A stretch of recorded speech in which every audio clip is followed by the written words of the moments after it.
how to use Assistive Touch on Android. Hello everybody, if you are wondering how you can follow up the simple steps. So for that, you may open up your phone's settings on your Android device. And then after you open up your settings, scroll down from the menu and look for the option called Accessibility, which is under General Management.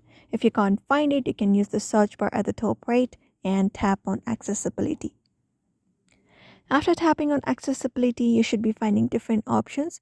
Go ahead and look out for the option called interaction and dexterity, which is right under hearing enhancement. Go ahead and tap on it. And after tapping on it, we have this option of assistant menu on our Android device. You need to just go ahead and turn this option on. And here it will ask you permission to allow. So you can just go ahead and read this up and tap on allow. And after tapping on allow, you should be finding assistive menu on your screen. Now you can use this assistant menu, so you can just go ahead and tap on it, and when you do, you should be finding different menus. If you want to look out for your recents, tap on recents and it will show you your recents.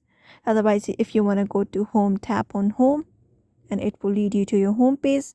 Similarly, we have this back option, which will lead us to back up the page if we are on Facebook, for example, and on different pages on Facebook, it will help us to get back to the home page. Similarly, we have screen off that helps our screen off, and we have this volume option as well.